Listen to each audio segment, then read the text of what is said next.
오늘 저는 여러분들과 함께 그 영성의 기본기라고 하는 첫 시리즈를 나누려고 합니다. 오늘 제가 여러분들하고 히브리서 11장을 지금 읽었는데 11장은 믿음장이죠. 믿음장. 그 믿음에 관한 한 하나님께 이제 귀하게 쓰임 받은 그 하나님의 그 일꾼, 하나님의 사람들이 거기에 쭉 나와 있습니다. 그분들을 보게 되면 믿음으로 또 믿음 안에서 자신들에게 주어진 데스티니를 잘 이루어간 분들의 사례를 볼 수가 있어요. 이런 얘기가 있습니다. 사람은 태어나서 예수님을 꼭 만나야 되고, 예수님을 만난 사람은 성령을 받아야 하고, 이것은 이제 성령 충만이죠. 이미 예수님을 영접할 때 성령에 중생케 하시는 역사가 있습니다만, 이제 이 성령 충만을 또 받아야 되고, 그 성령 받은 사람은 데스티니를 알아야 된다. 데스티니라고 하는 것이 뭘까? 데스티니는 나를 향한 하나님의 계획을 말합니다. 이 정제우만이 할 수 있는, 또 정제우가 해야 하는 뭔가가 있어요. 그 하나님의 계획입니다. 이 데스티니가 없는 사람은 한 사람도 없습니다. 발견을 못했거나 알지 못해서 그렇지 데스티니가 없는 사람은 한 사람도 없어요.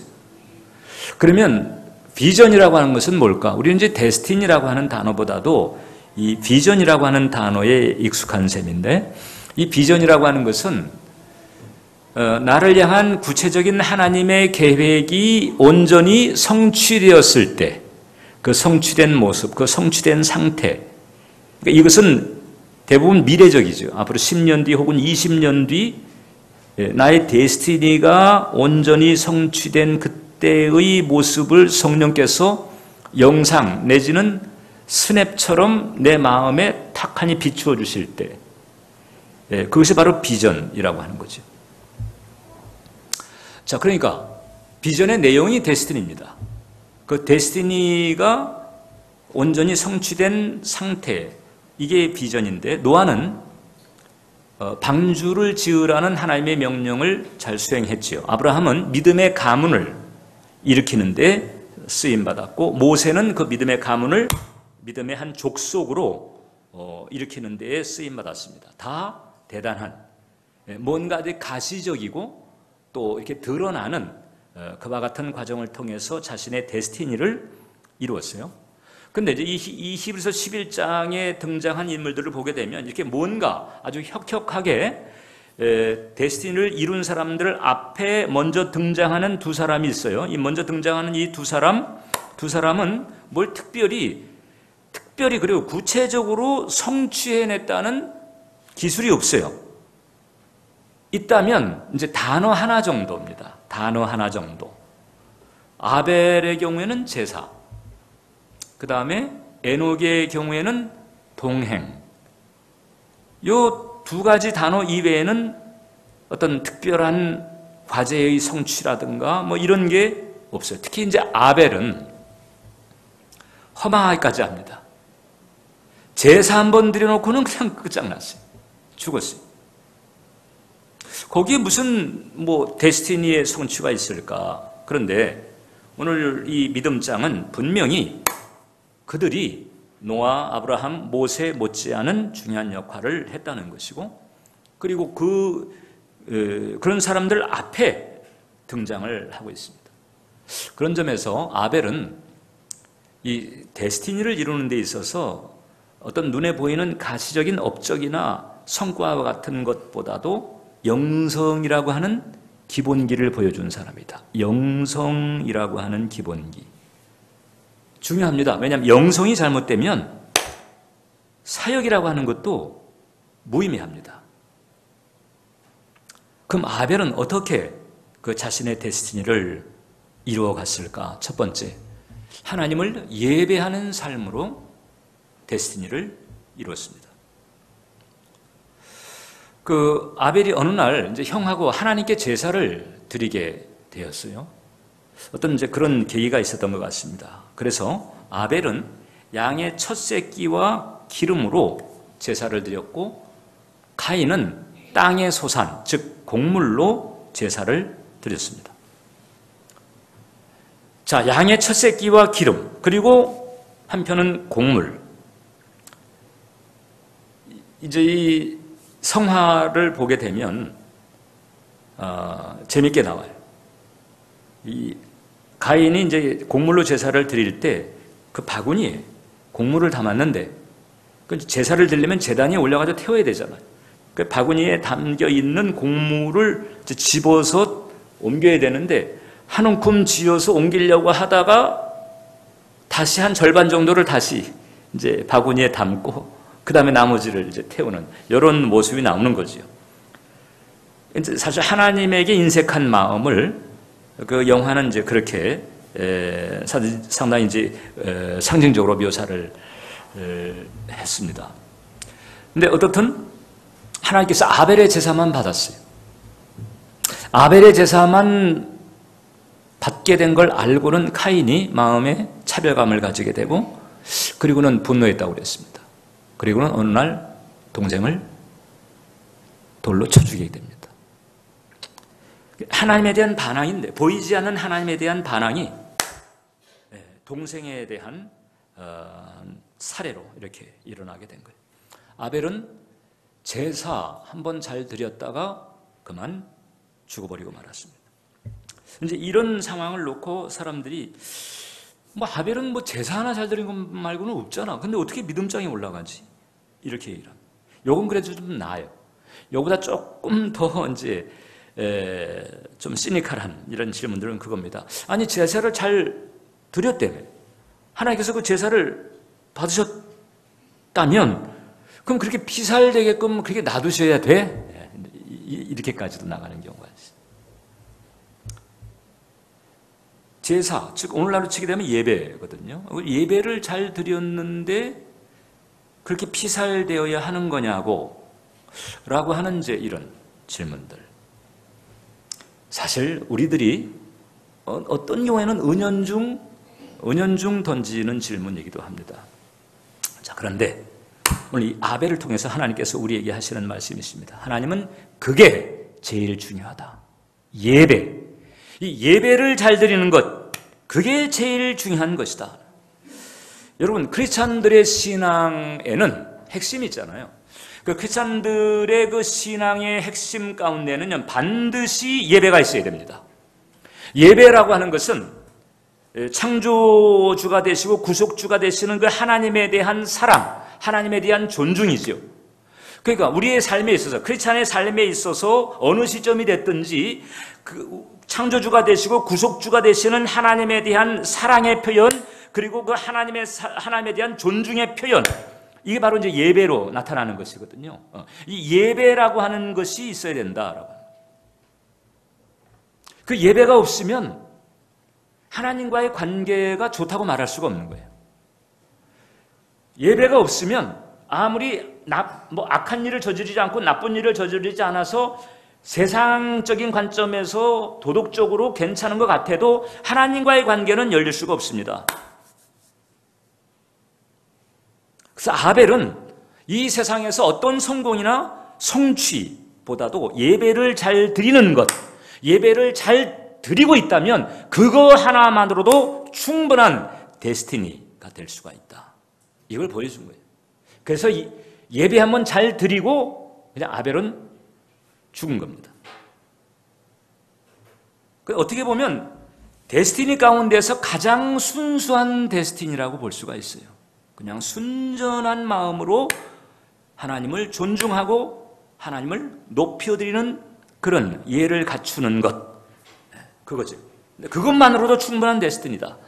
근데 특히 이제 아벨은 양의 첫 새끼와 기름으로 제사를 드렸다고 그랬습니다. 이거 사실 그 양의 첫 새끼와 기름, 그러니까 양의 피와 기름으로 제사를 드리는 이 구체적인 방법은 하나님께서 모세에게 가르쳐 줬어요. 그러니까 이 아벨보다도 훨씬 후대에 하나님께서 모세에게 가르쳐 줬는데, 그렇다면 아벨은 모세보다도 훨씬 그 피의 제사에 대해서는 선구자였다, 이렇게 볼 수가 있습니다. 어떻게 그럼 아벨은 그 시절에 죽음으로 연결되는 이런 희생 제물을 드릴 수가 있었을까? 우리는 지금 이제 성경 전체를 알고 있기 때문에 자연히 하나님께 드리는 제사는 피와 연관이 있다는 그 개념이 우리에겐 익숙합니다. 그러나 이 아벨의 때만 해도 그것이 익숙할 수가 없어요. 이미 아담 때 이제 하나님과의 결별이 있었고 그 하나님의 의중에 대해서 알 수 있는 길이 막힌 상태잖아요. 그러니까 신에게 접근하는 이 방식이라고 하는 것을 놓고 여러 가지 다양한 그런 생각들을 할 수가 있습니다. 지금도 보게 되면 뭐 절에 가면 신에게 접근하려고 하는 방법이 절을 하잖아요. 뭐 한 번에 50배 혹은 100배, 1000배 뭐 이렇게 절을 한다든지 아니면은 탑도리를 한다든지 뭐 기타 뭐 인도라든지 전체적으로 전 세계적으로 보게 되면은 그 신에게 접근하려고 하는 그 다양한 방식들이 있어요. 네. 그 수없이 많은 그런 방식들 가운데에서 이 아벨은 하나님이 원하시는 방식을 딱 매치를 한 거예요. 아마도 아버지가 그 죄를 지은 아담과 하와에게 가죽옷을 입혔던 그 사건, 가죽옷을 입히려면은 누군가 동물이 죽임을 당해야 되잖아요. 피를 흘려야 되잖아요. 그 피를 흘리면서 가죽옷, 즉 그 어떤 수치스러운 부분을 가리는 이런 스토리에서 이 하나님께서 뭘 원하시는가에 대한 감을 잡지 않았을까? 그렇다면 하나님에게는 죽음과 관련된 이런 재물을 혹시 좋아하시지 않을까? 이런 마음들을 가지지 않았을까 하는 생각을 할 수 있죠. 그러니까 아벨은 속죄 차원의 제사를 드린 것입니다. 피를 흘리는 대속의 의미를 가지고 있는 그 아벨에게 어떤 감이 있었는지 성경에 기록이 없어요. 그냥 창세기 3장의 타락의 기사에서 4장으로 넘어가면서 바로 아벨의 그 제사 얘기가 나오거든요. 그 사이에 특별한 어떤 과정이 없어요. 그러나 아무튼 아벨에게는 뭔가 깨달음이 임했을 것이다. 이렇게 볼 수 있는 거죠. 이 아벨에게 주어졌을 이 깨달음은 오늘날 우리에게도 중요합니다. 오늘 우리들이 하나님께 예배를 드릴 때 예배가 밋밋해지는 경우가 있어요. 밋밋한 예배를 드리는 경우가 있다. 왜 예배가 밋밋할까? 왜 창조주요 구속주가 되시는 하나님을 대하는 그 예배가 왜 밋밋할까? 그 가장 큰 이유는 뭔고 하니 이 죄에 대한 자각이 없기 때문에 그렇습니다. 내가 하나님 앞에 뭘 잘못했는지, 내가 하나님 앞에 어떤 존재인지, 그런데 그 하나님께서 예수 그리스도의 대속의 은혜로 나를 어떻게 용납하셨는지 그 죄에 대한 자각과 그 죄인인 나를 용납하신 그 은혜에 대한 이런 감사가 없거나 약하기 때문에 예배가 밋밋하고 예배가 의무적으로 끝나는 거죠.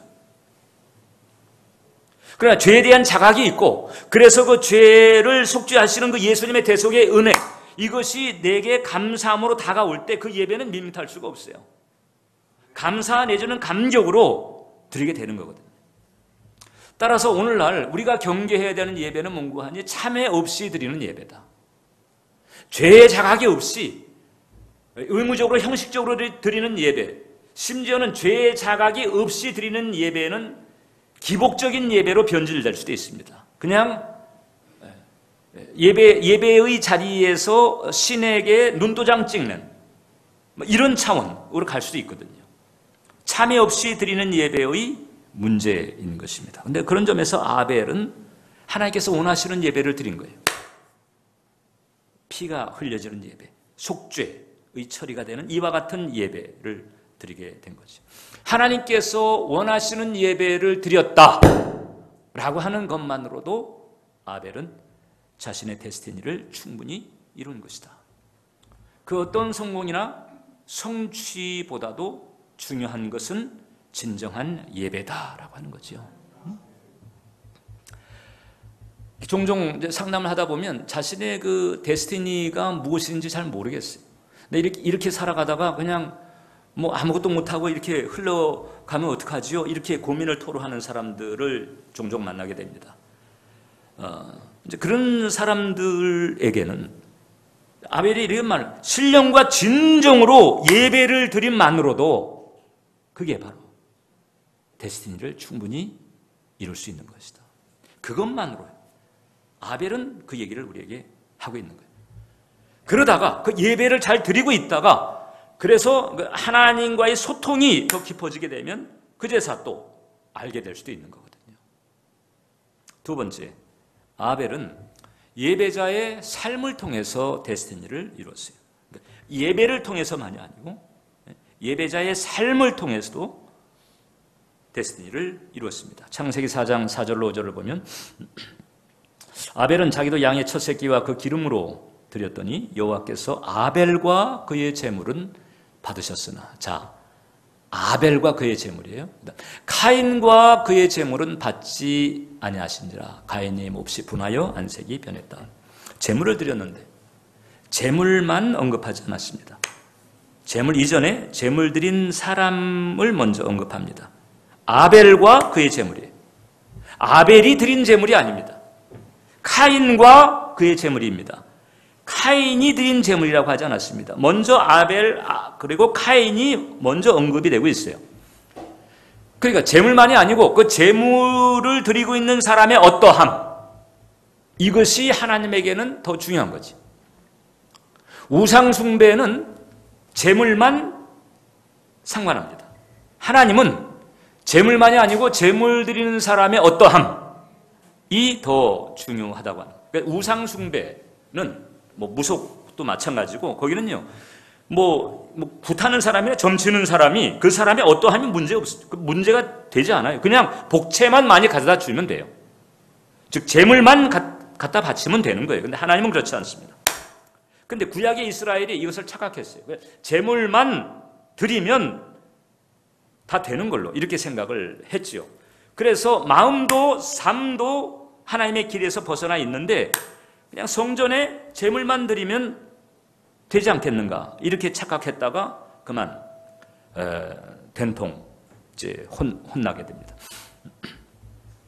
우상 숭배를 이스라엘이 했잖아요. 남왕국 유다도 마찬가지고 북왕국 이스라엘도 마찬가지고. 근데 그 사람들이 우상 숭배를 할 때 그냥 하나님의 성전을 철폐하고 그 다음에 아예 여호와 야훼 신앙을 완전히 그냥 문 닫게 한 건 아니에요. 물론 이제 아합 시절이라든지 그렇게 어려운 때가 있긴 했지만은 그래도 대부분 성전은 그대로 뒀어요. 그리고 성전에 매일 아침 저녁으로 번제가 드려지고 있었고 필요한 때마다 속죄제, 속건제 다양한 형태의 제사가 드려지고 있었습니다. 그런데 하나님께서는 그들이 드리는 제물에 대해서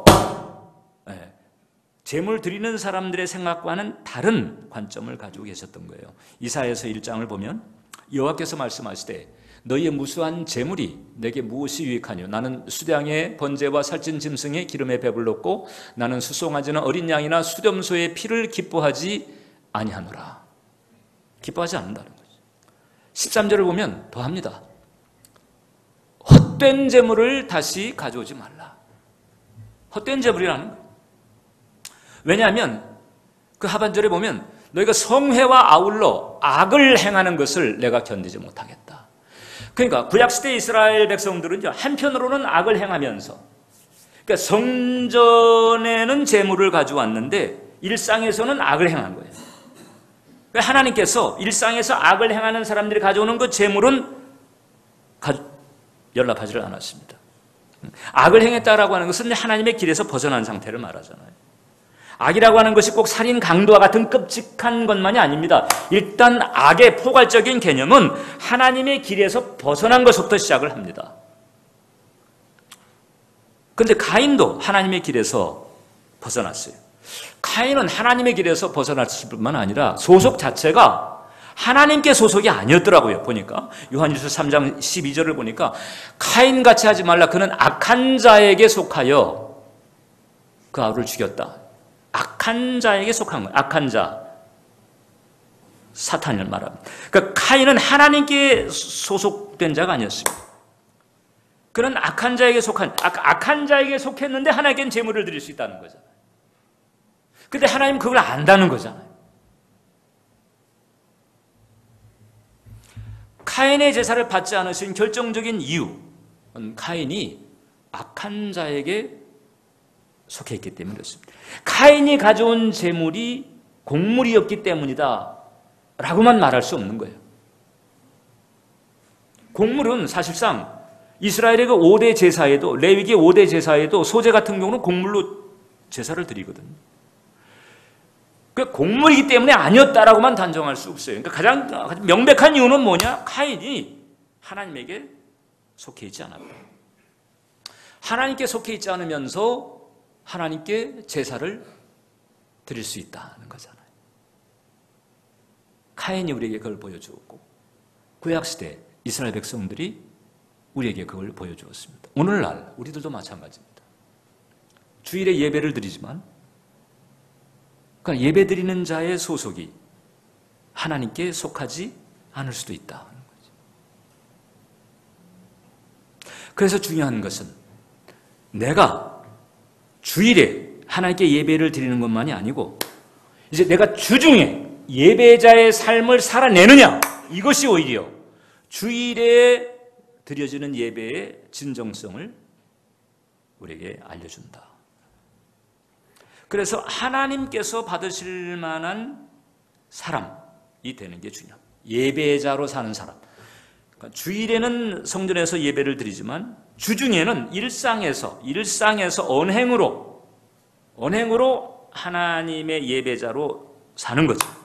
일상에서 모든 관계들 가운데서 가족 관계라든지 혹은 지인 관계라든지 모든 삶의 영역에서 나의 그 언행을 통해서 하나님께서 존중받고 하나님께서 인정받고 하나님이 높여지는 그런 삶을 사는 사람, 이게 바로 예배자로 사는 사람.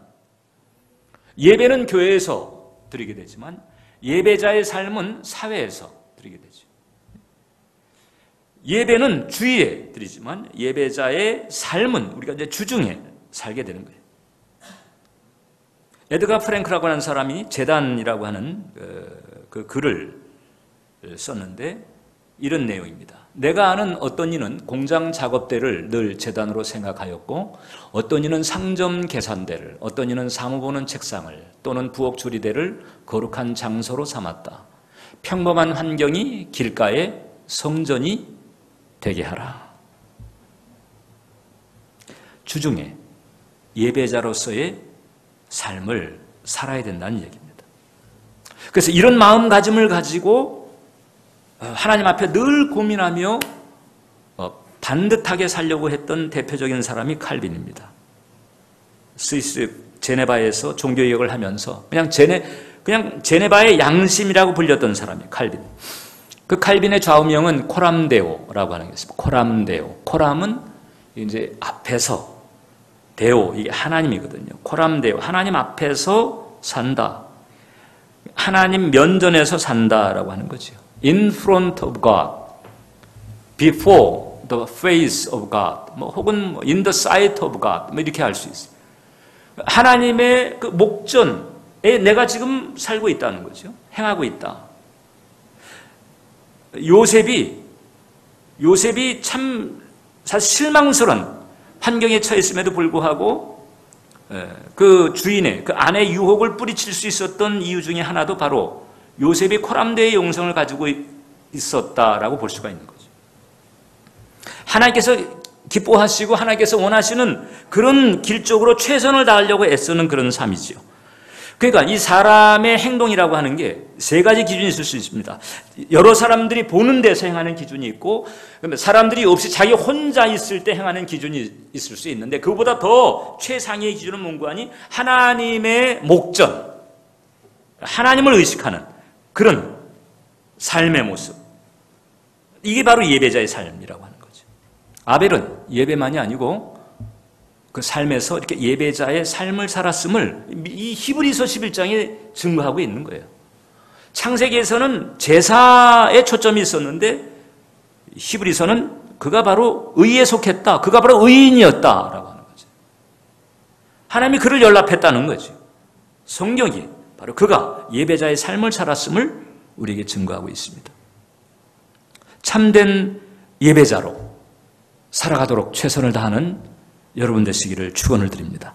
마지막으로 아벨은 영생에 대한 소망을 가지게 하는 데스티니를 이루었습니다.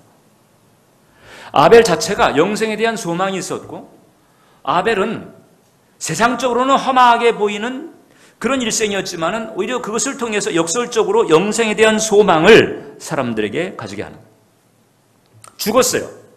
어느 날 들판에서 죽었습니다. 피살당했습니다. 그럼 그것으로 끝난 게 아니었어요.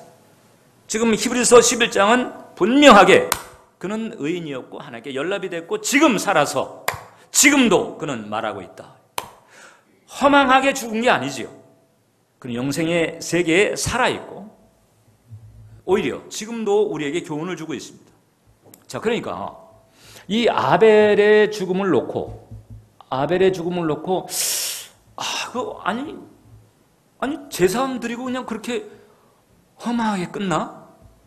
그거 뭐지? 이렇게만 자꾸 우리가 그런 쪽으로 의식한다면은 그것은 세상적 가치관이 그만큼 강하다는 거지요. 뭔가 많이 벌든지 뭘 좀 많이 행하든지 좀 이렇게 돼야 그게 의미 있는 거 아니야? 이 세상적 가치관이 그만큼 영향을 타고 있다 이렇게 볼 수가 있어요.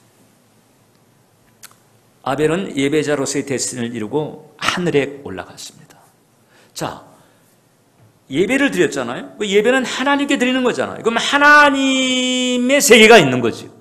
그 예배를 받으시는 하나님이 계시다면 그 하나님의 세계가 있는 거예요. 그 하나님의 세계는 우리가 살고 있는 이 세상보다 이 대한민국, 이 지구, 이 엄청나게 넓은 그 하나님의 세계가 있는 거예요. 보이는 세계와 보이지 않는 세계를 다 총괄하는 그 하나님의 세계, 영의 세계가 있는 거죠. 죽는 것으로 끝나는 게 아니에요. 죽음은 시작입니다. 아벨은 우리에게 그걸 가르쳐주고 있는 거예요. 죽음이라고 하는 것, 특히 어린 양의 피를 의지하는 그 영혼에게 죽음이라고 하는 것은 끝이 아니고 영원의 시작이다. 영생의 시작이다. 이미 이 땅에서 예수님을 영접할 때 우리에겐 영생이 주어진 건데 그 영생을 제대로 본격적으로 살아내는 게 바로 죽음 이후라고 하는 거잖아요. 그런 점에서 아벨은 예배를 참되게 드린 그러면서도 죽임당한 순교자였다. 첫 순교자였다. 이렇게 볼 수가 있습니다. 예배를 참되게 드린 까닭에 죽임당한 첫 순교자인 거죠. 이 아벨하고 좀 유사한 패턴이었던 사람이 바로 짐 엘리엇이라고 하는 선교사입니다. 1950년대 그 미국의 그 휘튼 칼리지 그 기독교 계통의 학교잖아요. 그 휘튼 칼리지 졸업생 중에서 짐 엘리엇을 비롯한 4명의 청년들, 다 20대 청년들입니다. 그 청년들이 그 중남미, 그 에콰도르의 그 밀림 지역을 선교하려고 마음을 먹게 됐어요. 그 밀림 지역에는 아우카라고 하는 아주 호전적인 족속이 있습니다. 아무튼 그 지역에 들어가는 사람들은 족족 다 화살 쏴 죽이고 창과 도끼로 죽이는 그런 아주 그 잔인한 그런 족속들인데 거기에 복음을 전하자. 그래가지고 1956년에 그 지역에 들어가기로 하고 그 이전에 준비를 많이 했습니다. 자, 기도도 얼마나 열심히 했겠어요. 하나님, 우리가 아우카족, 이미 호전적인 족속인 줄 알고 있고 이미 그 이전에도요. 이 선교 이외에 다른 목적으로 들어갔던 그런 탐험대나 이런 사람들이 족족 죽어 나왔던 것이거든요. 그러니까 얼마나 더 간절하게 기도했겠어요. 그리고 준비도 많이 했습니다. 그 지역에 내리기 전에 그 지역에 비행기로 양식이라든가 이런 물자들을 미리 떨어뜨렸어요. 좀 호의를 좀 받으려고. 그렇게 할 수 있을 준비를 다 끝내놓고 드디어 1956년 1월 8일 그때 이제 비행기를 타고 그다음에 그 지역에 들어갔어요. 떨어져. 1월 8일 도착한 그날 그 5명의 청년들이 아우카족에게 창과 도끼로 죽임당했습니다. 총을 가지고 있었는데 총을 쓰지 않았어요. 그 영혼들을 구원하려고 하는데 총으로 쏴 죽일 수 없는 노릇이잖아요. 죽임당하면서도 총을 쓰지 않고 총은 뭐 때문에 가지고 갔느냐? 짐승으로부터 보호받기 위한 거죠. 그냥 죽임당했습니다. 그 5명의 그 시체가 피살된 지 도착한 첫날이에요. 주 예수를 믿으라 한마디 할 수가 글쎄요. 그 죽어가는 과정에서 그럴 수가 있었을지 혹은 그런 얘기는 알아들었을지 아무튼 그냥 첫날 죽은 거예요. 그러니까 라이프지가 이제 보도를 한 거예요. 10여 페이지에 달하는 기사로 이 5 청년들의 죽음에 대해서 다루면서 딱 한마디로 이 사람들은 이제 그렇게 얘기를 한 거죠. 결론적으로 뭐라고 했냐? 얼마나 이 불필요한 낭비인가? 이 젊음, 준비, 5명, 거기에 딸린 가족들, 이게 뭐냐 이제 이거죠. 얼마나 불필요한 낭비인가 이렇게 의문을 제시했어요. 그때 짐 엘리엇의 아내가 그 기자한테 그런 얘기 했답니다. 말씀을 좀 삼가해 달라. 낭비라니. 이게 어떻게 낭비냐. 그네들은, 내 남편을 비롯한 그네들은 이것을 위해서 최선을 다했고, 그리고 그 지역에 갔다. 그네들은 자기네 책임을 다 수행하고 죽은 행복한 사람들이다 라고 한 거예요. 그리고 그 뒤에 이 짐 엘리엇의 아내가 자기 신분을 숨긴 채 아우카족에 들어갔어요. 이 여자는 죽이지 않으니까. 그리고 오랜 세월 그 아우카족 속을 섬기게 됩니다. 간호를 하고 교육을 시키고 아이들을 돌봐주고 이렇게 해가지고 그 다음에 이제 좀 나이가 들면서 그 지역을 철수하게 됐어요. 그때 아우카족 속의 추장이 물어본 거죠. 도대체 당신은 어떤 사람이길래 이곳에 우리 같은 사람들에게 와가지고 좀 이런 호의를 베풀고도 가느냐? 어떻게 그럴 수가 있느냐? 이렇게 물었을 때 그때 비로소 감춰왔던 자신의 스토리를 얘기했다. 예전에 우리 남편이 친구들하고 여기 와서 여러분들을 살피려고 왔다가 그날 죽임당한 적이 있는데 그 중에 한 사람이 내 남편이다. 남편의 뜻을 내가 따라서 여러분들을 섬겼다. 그러니까 그 얘기를 듣고 그냥 빵! 얼얼해버린 거지. 추장서부터. 이거 도저히 자네는 복수에 막 이를 갈고 막 이렇게 했을 텐데 도저히 뭐 자기네 생각을 넘어서는 이런 일들을 직접 겪으면서 그 도대체 그 예수님이 어떤 분이냐. 그들이 또 당신이 지금 전하고자 하는 그 예수가 어떤, 그래가지고 예수님을 영접하는 거예요. 집단 회심이 일어났어요. 아우카족 집단 회심이 일어났고 그때 짐 엘리엇을 죽였던 그 당사자는 목사가 됐고, 그래가지고 그 아우카족에게 회심의 역사가 일어나는 이런 일들이 벌어지게 된 거예요. 피가 씨앗이 된 거예요. 피가 씨앗이 됐습니다. 희생이 씨앗이 된 거죠. 짐 엘리엇이 그 대학 시절에 쓴 그 글이 일기에 쓰여진 글입니다. 이런 글이 있습니다. 하나님께 기도합니다. 이 쓸모없는 나무에 비에 불을 붙여주소서. 그리고 주를 위해 타게 하소서. 나의 삶을 소멸하소서. 나는 오래 살기를 원치 않습니다. 주님처럼 오직 풍성한 삶을 살게 하소서. 오래 살기를 원치 않는다. 그리고 확실하게 씨앗을 심은 거죠. 이 아벨과 짐 엘리엇 뭘 하려고는 했는데 뭘 한 건 없어요. 그런데 한 게 없는 게 아니고 어마어마한 것을 한 거죠. 그러니까 이 아벨과 짐 엘리엇을 어떻게 보는가에 따라서 그 사람이 가지고 있는 그 관점이나 가치관이 세상에 기울었는지 아니면 복음에 기울었는지 이것을 우리가 알 수가 있어요. 서록도에도 그런 소리, 제가 한 다큐멘터리를 본 적이 있는데 그 이제 이 카톨릭 수녀들이죠. 이건 새파란 청춘 때 그 수녀들이 어떻게 서록도 스토리를 알고 서록도에 있는 남환자들을 섬기자. 그리고 일찍이 온 거죠. 젊었을 때. 와가지고 이제 오랜 세월 이름도 없이 빛도 없이 섬기다가 나이가 들었어요. 그래가지고 이제 내일 모레 이렇게 되는 상황에서 그들은요, 그냥 우리들은 여기서 그냥 죽고 여기서 뼈를 묻겠다. 여기. 이렇게 하는데 서록도 주민들이 말린 거야. 그러지 말라. 이제는 고향 땅에 돌아가서 고향에 묻히시라. 그러니까 수녀들은 우리 여기서 묻힐래 하는데 거기 주민들은 이것으로 충분하다. 이제 돌아가서 고향 땅에 묻히시라. 이래가지고 결국은 그들의 만류에 못 이겨가지고 이제 떠나게 된 거예요.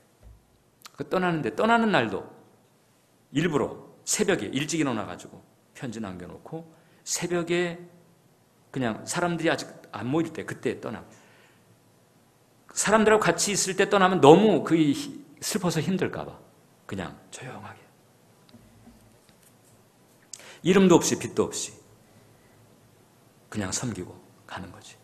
순교가, 이 적색 순교가 피를 흘리는 순교입니다.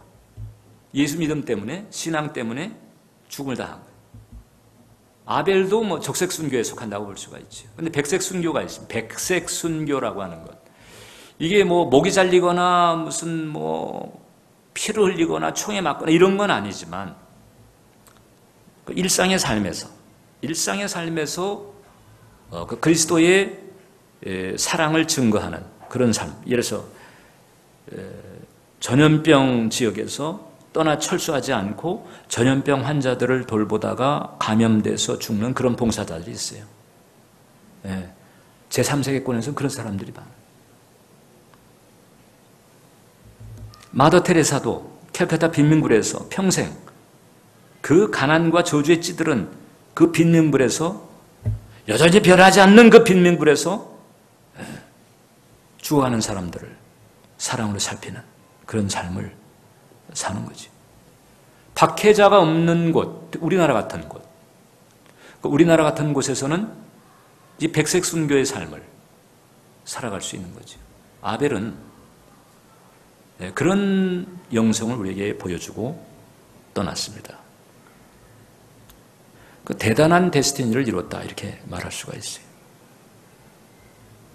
목사님, 제가 지금 뭘 해야 될지 아직 제가 잘 모르겠어요. 예배부터 잘 드리자. 그리고 예배자의 삶을 잘 살자. 내가 뭔가를 하려고 하는 것, 그것도 좋지만, 그러나 내가 뭔가를 하려고 하기 이전에 하나님을 예배하고 그리고 일상에서 예배자의 삶을 사는 그것만으로도 이 세상에서는 대단한 데스티니다 라는 거잖아요. 영국의 그 대영제국 시절에 한참 날릴 때였습니다. 지금 뭐 미국하고 뭐 중국 합친 것보다도 더 강력하게 전 세계를 막 휘짓고 다녔던 그 대영제국 때의 그 총리를 4번씩이나 역임한 사람이 있어요. 글래드스턴이라고 하는 사람인데, 그 사람은 그런 얘기했습니다. 나에게는 예배석이 대영제국의 수상석보다 더 존귀하다. 이게 뭘 아는 분이잖아. 기도하겠습니다.